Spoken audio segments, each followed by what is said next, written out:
اصول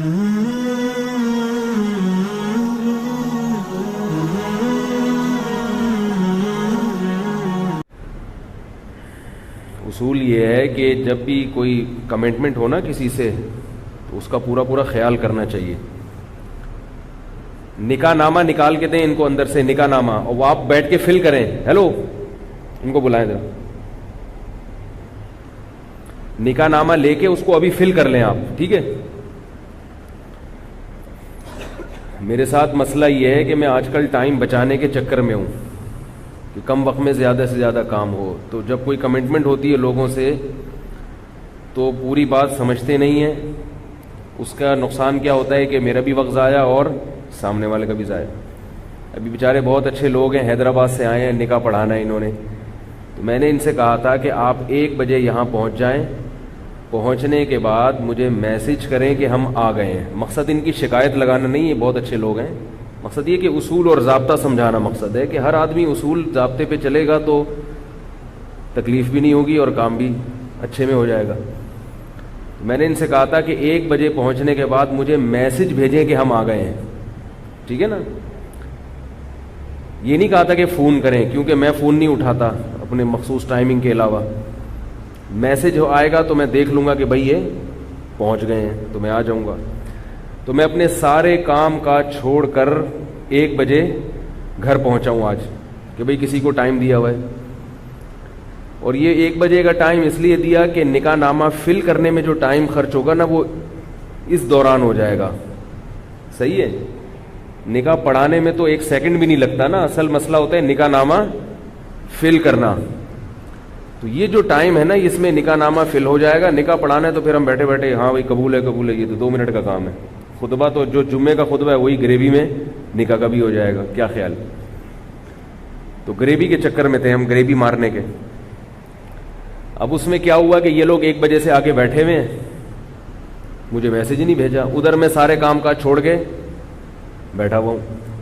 مجھے بھی دماغ اب کھلنے لگا کہ یار میں وہ آئے کیوں نہیں, کیونکہ یہ ٹائم تو ان کو دے دیا نا. تو اب میرا بھی ٹائم ویسٹ ہو رہا ہے اور یہ ادھر نیچے آ کے بیٹھ کے انتظار کر رہے ہیں.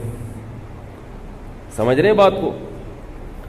اب جب میں نیچے آیا ہوں تو کہہ رہے ہیں ہم تو آپ کا کافی دیر سے انتظار کر رہے ہیں, اور میں ان سے کہہ رہا ہوں کہ میں اوپر بیٹھ کے آپ کا کافی دیر سے انتظار کر رہا ہوں.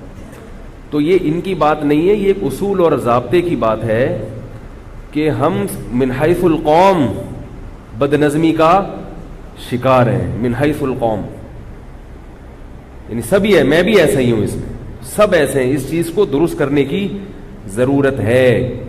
سمجھ رہے ہو کہ نہیں سمجھ رہے بھائی؟ بھائی جو بات جس نے کہی ہے اس کا خیال کرنا چاہیے انسان کو, تاکہ نہ میرا ٹائم ویسٹ ہو اور نہ آپ کا ٹائم ویسٹ ہو.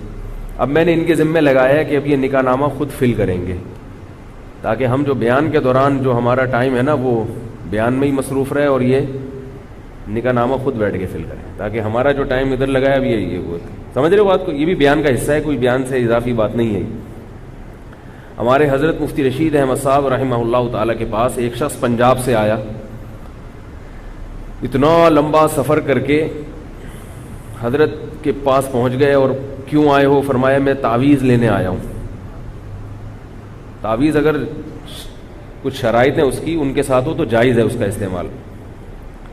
حضرت نے فرمایا کہ آپ پنجاب سے آئے ہو, پہلی بات یہ کہ آپ نے مجھ سے ٹائم لیا تھا, اتنی دور سے آپ سفر کر کے آئے ہیں. دوسری بات یہ کہ تعویذ تو TCS کے ذریعے بھی پہنچ سکتا ہے. صرف تعویذ لینے کے لیے اتنی دور سے آپ سفر کر کے کراچی پہنچے ہو. حضرت کو اتنا غصہ آیا, وہ تو بڑے تھے, انہوں نے فرمایا نہیں دوں گا, واپس جاؤ. آئی بات سمجھ میں؟ ٹھیک ہے. تو فرمایا ایک دفعہ ان کو سزا ملے گی, پھر یہ واپس جائیں گے, آئندہ ایسی حماقت, اپنا بھی ٹائم بچائیں گے. اور انہوں نے فرمایا واپس جاؤ, وہاں سے اب دوبارہ خط لکھو. خطوط کا سسٹم تھا حضرت کے ہاں, تو اب آپ کو جو ہے نا وہ وہیں سے بھیج دیں گے. یا تو مقصد آنے کا زیارت کرنا ہو نا, کسی کو دیکھنا مقصد ہے, تو اس کے لیے پھر یہ کہ بھائی صرف دیکھنے آ رہا ہوں, زیارت کرنے آ رہا ہوں. تو اس کے لیے حضرت ان کو جو ٹائم دیا کرتے تھے وہ ایسا ٹائم ہوتا تھا جس میں حضرت علماء کی مجلس میں آ کے بیٹھتے تھے. جو جس نے زیارت کرنی تھی ان کو ٹائم دیتے تھے کہ یہ ٹائم ہے, اس میں دیکھ کے چلے جاؤ. سمجھ رہے ہیں؟ تو اس کا حضرت کو فائدہ یہ ہوتا تھا. تو فرماتا ہوں جو زیارت کے لیے آتے ہیں نا وہ سب سے سستے میں چھوٹ جاتے ہیں. بھائی آگے بیٹھ گئے, زیارت کر لی تو ٹھیک ہے نا, بس صحیح ہو گئی. تو جب ایک انسان اصول سے اور ضابطوں کے ساتھ چلنے کی کوشش کرتا ہے, 100% تو کوئی بھی نہیں چل سکتا, تو اس میں الجھنیں کم ہوتی ہیں.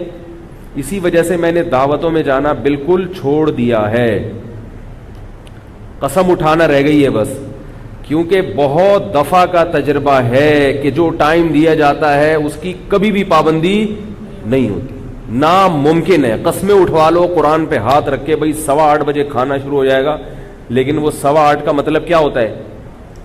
اگر ایسا ہوتا نا کہ 8:15 کا مطلب 8:45 ہوتا, تو ہمیں کوئی ٹائم دیتا 8:15 تو ہم کہتے چلو 8:45 تک تو ہو ہی جائے گا, تو ہم 8:45 پہ پہنچتے. ہوتا نہ 8:45 پہ ہے, نہ کوئی پتہ ہی نہیں ہوتا کب ہوگا اور کیا ہوگا. سمجھ رہے ہیں بات کو؟ تو اس لیے جو ٹائم مینجمنٹ والے لوگ ہیں نا, ٹائم مینجمنٹ والے, وہ ایک بات بڑی زبردست کرتے ہیں کہ جس آدمی نے اپنا وقت بچانا ہو وہ کبھی دوسرے پہ ڈیپینڈ ہو کے زندگی نہ گزارے.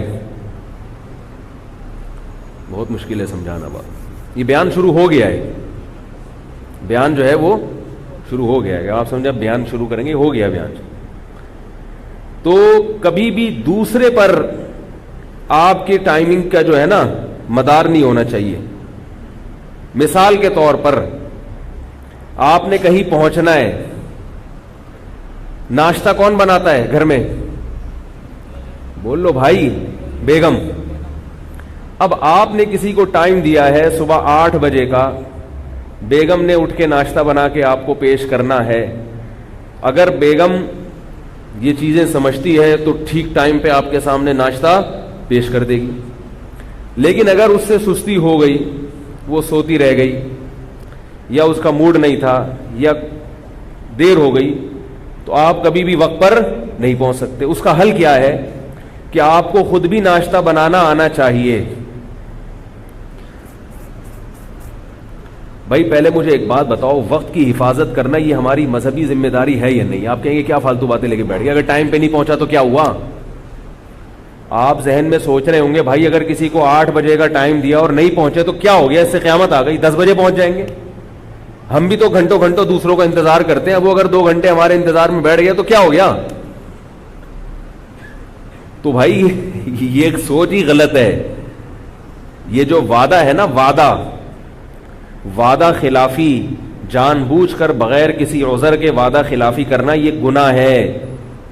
کوئی عذر ہو تو ایک الگ بات ہے, لیکن بلا عذر وعدہ خلافی کرنا یہ گناہ ہے. اور عذر کسے کہتے ہیں؟ قدرتی حادثہ ہو جائے کوئی, اسے عذر کہتے ہیں. جو چیزیں روز مرہ کے معمول میں شامل ہیں وہ عذر میں داخل نہیں ہے. آپ کہیں کہ بیگم نے ناشتہ ہی دیر سے بنا کے دیا تھا, یہ تو سب کی بیگمیں ایسے کرتی ہیں.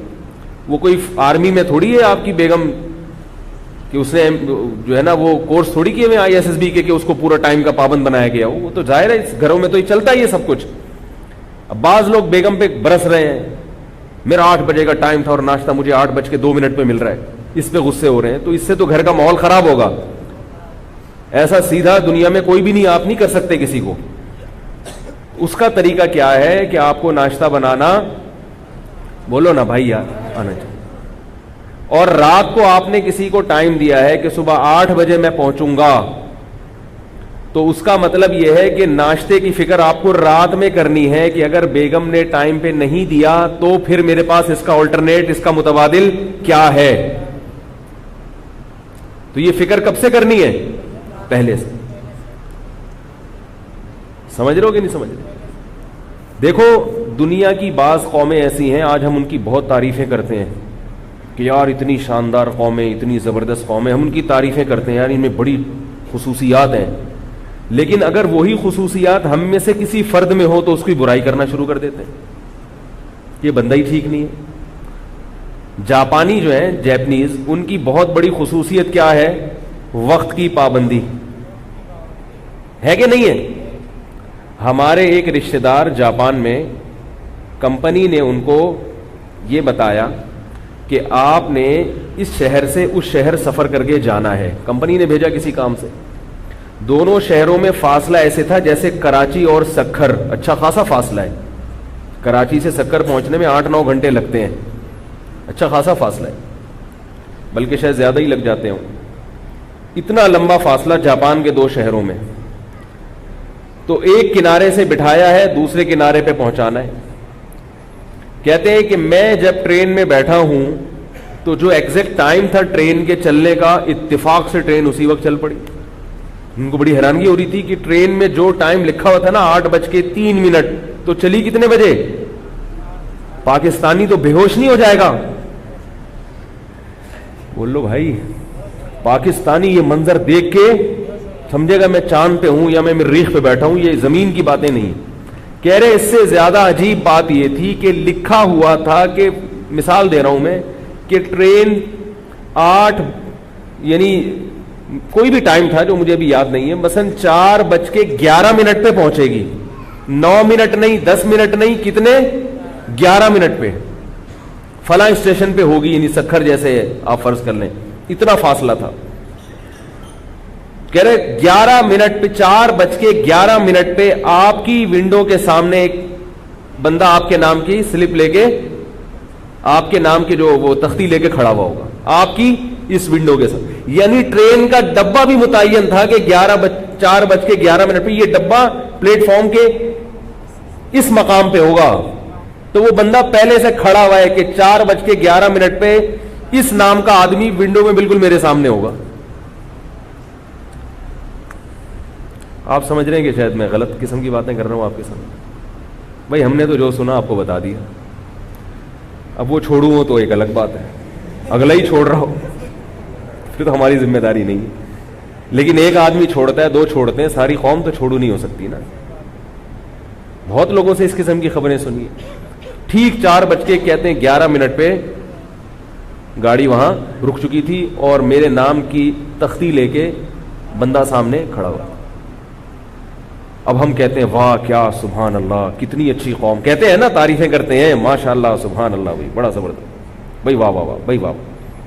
ہمارے ہاں اگر کوئی آدمی ایسا پابند ہو کہ اس نے آپ کو ٹائم دیا ہو کہ میں 8:11 پہ وہاں پہنچوں گا, 11 منٹ, ٹھیک ہے, کچھ پتہ نہیں ہوگا کہ پہلا تو یہ کہ پہنچے گا کہ بھی نہیں پہنچے گا. ہو سکتا ہے آئے نہیں, 1 ہفتے بعد آپ کو فون کر رہا ہوں, یار وہ میں تو بھول ہی گیا تھا, یار مجھے پتہ ہی نہیں تھا. پھر اگر آیا تو 8:11 تو کبھی نہیں بولے گا, ایک لم سم ٹائم بتائے گا. ہو سکتا ہے 8 سے لے کے 1:15 کے درمیان کسی بھی وقت آ سکتا ہوں. اب آپ وہاں اسٹیشن پہ منجی ڈال کے, تھوڑی تھوڑی میں بھی پنجابی سیکھ رہا ہوں, چارپائی کو منجی کہتے ہیں نا, منجی ڈال کے آپ ایئرپورٹ پہ سو جائیں, کسی بھی وقت آ سکتا ہے. تو اور اگر ٹائم کا پابند ہو نا تو لوگ اس کو بیوقوف سمجھیں گے, بولیں گے یہ پاگل ہے. آج میں نے کسی کو ٹائم دیا تھا 11:30 بجے کا, کہیں جانا تھا مجھے, میں پہنچ گیا 11:30 بجے. میں اکیلا ہی بیٹھا ہوا تھا وہاں پہ. میں بھی کوئی اتنا زیادہ ٹائم کا پابند نہیں ہوں, لیکن ہونے کی کوشش بہرحال کرتا ہوں جس حد تک ممکن ہو, کوشش ہوتی ہے. اور یہ عیب ہے, عیب یہ سمجھتا ہوں کہ اگر میرے اندر بھی خامی ہے وقت کی پابندی نہ کرنے کی, تو کم از کم اس کو گناہ سمجھ کے توبہ کی توفیق مل جاتی ہے. یہ بھی غنیمت ہے کہ آدمی اس غلطی کو غلطی تو مانے نا, کہ بھئی اس کی اصلاح کی کوشش کرنی چاہیے. تو ہم پہنچ گئے, ہم اکیلے ہی بیٹھے ہوئے تھے. اب میں نے ان کو جو ٹائم دیا ہوا تھا اس میں یہ بھی تھا کہ بھائی میں نے واپس بھی آنا ہے, جمعہ پڑھانا ہے. 1 بجے کسی اور کو ٹائم دیا ہوا ہے, میں نے یہاں نکاح والوں کو ٹائم دیا ہوا تھا. تو ہم بھاگے پھر وہاں سے افراتفری میں یہاں پہنچے تو وہ نکاح والے بیٹھے ہوئے بیچارے انتظار میں. اب ان کی کیا ہمیں فضائل مزید سناؤں, ٹھیک ہے. اب ان کو ہم نے کام پہ لگا دیا, نکاح نامہ فل کرو. یہ میرا کام تھا, مگر اب یہ ان کا کام ہوگا. میں خود ہی کون سا کرتا ہوں, میں بھی کسی اور سے ہی کرواتا ہوں. ٹائم بچایا نا, جو کام کوئی اور کر سکتا ہے وہ میں بیٹھ کے کیوں کروں. بھائی 50 روپے پکڑا دو اس کو, یار فل کر لے. میں جو نکاح پڑھاتا ہوں نا, لوگ سمجھتے ہیں میں فل کرتا ہوں, میں 100 روپے پکڑا کے کسی سے فل کرواتا ہوں. اس لیے کہ میں کہتا ہوں کہ جتنا ٹائم نکاح نامہ فل کرنے میں لگے گا وہ 100 روپے سے زیادہ قیمتی ہے. کیا خیال ہے بھائی؟ اس ٹائم میں ہم کوئی اور کام کر لیں تو 100 روپے میں. ہمارے حضرت مفتی رشید احمد صاحب رحمہ اللہ کے پاس ایک کیس آیا. اس زمانے میں 50,000 روپے کی رقم بہت بڑی رقم ہوتی تھی. 2 پارٹیوں کا پھڈا تھا 50,000 کا. دونوں نے ایک دوسرے کے خلاف دعویٰ کیا تھا. ایک کا کہنا تھا کہ اس کے میرے ذمے 50,000 ہیں, اس کا کہنا تھا کہ اس کے میرے ذمے. دونوں پارٹیاں آئیں, حضرت کو حکم بنایا, ثالث بنایا. حضرت ان کے پاس بیٹھے. حضرت کو اندازہ ہو گیا کہ کیس بہت لمبا ہے, اس میں ٹائم بہت لگے گا, اور دوسری طرف حضرت ثالث بن بھی چکے تھے. اب جب آپ کسی کے درمیان ثالثی کا کام کرنا شروع کر دیں اور درمیان میں کہیں میرے پاس ٹائم نہیں ہے, تو یہ بد اخلاقی کی بات ہے نا. بھائی ٹائم نہیں تھا تو آپ نے ثالث بنے کیوں, حکم بنے کیوں, اب لٹکا کے کیوں چھوڑ رہے ہیں ہمیں؟ تو اب فیصلہ بھی کرنا تھا ان کو, اور حضرت سمجھتے تھے کہ جلدی میں فیصلہ ہو نہیں سکتا. تو حضرت نے اس کا حل یہ سوچا, فرمایا کہ آپ دونوں کو میں 50, یعنی اس نے اس سے 50,000 روپے لینے ہیں نا, تو فرمایا کہ آپ اس سے نہ لیں, میں آپ کو اپنی جیب سے 50,000 دے دیتا ہوں. بہت مشکل ہے میرا خیال ہے. میں آپ کو اپنی جیب سے 50,000 روپے دے دیتا ہوں اور یہ پھڈا ختم. اس نے کہا کیوں بھائی؟ حضرت نے فرمایا اصل میں میرا جتنا ٹائم لگے گا نا اس کیس کو نمٹانے میں, وہ وقت میری نظر میں 50,000 سے زیادہ قیمتی ہے. سمجھ رہے ہو کہ یہ وہ بہت بڑے لوگ تھے, کہیں میرے بارے میں خوش فہمی میں نہ رہے کہ میں کوئی کیس آئے گا تو 50,000 روپے دے دوں گا آپ کو. ٹھیک ہے نا, 100 روپے اور 50,000 میں فرق. نکاح نامہ جو ہے نا وہ 100 روپے سے زیادہ میں ریٹ نہیں بڑھاتا فل کروانے کے. تو میں جو ہے وہ حضرت نے کیا کہا کہ 50,000 روپے مجھ سے لے لیں اور جائے, اللہ اللہ کرو. ہمارا بھی ٹائم نے بھی بہت سارے کام کرنے, آپ بھی جاؤ اسی کو زندگی گزارو. تو ایسا تھا کہ وہ جو بڑے علماء ہوتے ہیں نا, وہ اپنے اوقات کو اتنا زیادہ قیمتی سمجھتے ہیں. ہم تو ویسے نہیں ہیں, لیکن بہرحال جو بڑے حضرات ہیں ان کے اوقات بہت زیادہ قیمتی ہوتے ہیں, اور وہ اتنے بڑے بنتے ہی اس لیے ہیں کہ انہوں نے شروع سے ہی اپنے اوقات کی قدر کو پہچانا ہوتا ہے. یہ ایک اشکال کا جواب دیا ہے میں نے. اشکال یہ ہوگا کہ آپ یہ کہیں گے بھائی وہ تو بڑے لوگ ہیں, ان پر تو یہ چیزیں سوٹ کرتی ہیں, ہماری تو وہ حیثیت نہیں ہے. کیا خیال ہے بھائی؟ تو بھائی وہ بڑے بنے ہی اس وجہ سے ہیں کہ انہوں نے شروع سے اپنے اوقات کو اتنا قیمتی بنایا ہے.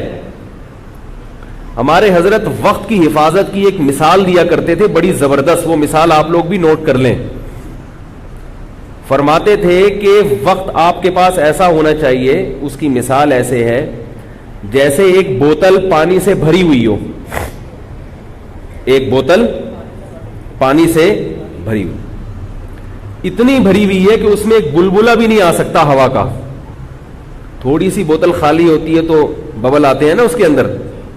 تو اتنی بھر گئی ہے وہ بوتل کہ اب اس کے اندر ایک بلبلہ بھی, بولو یار کچھ بولا کرو, اللہ کا نہیں آ سکتا. آپ سب کی طرف سے فرض کفایہ ادا کر رہے ہیں. بلبلہ بھی نہیں آ سکتا اس کے اندر. اب فرمایا کہ اگر آپ نے اس میں مزید پانی ڈالنا ہے تو چلا جائے گا, پچھلا والا پانی نکالنا پڑے گا. جب تک پچھلا پانی نہیں نکالو گے اگلا پانی نہیں آ سکتا. تو پچھلا پانی کب نکالو گے؟ جب نئے پانی کی قدر زیادہ ہوگی اور پچھلے والے کی قدر کم ہوگی.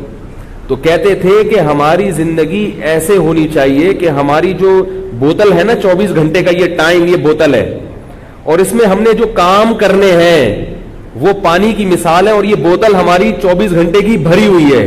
ٹائم ہمارے ہر چیز کے متعین ہے.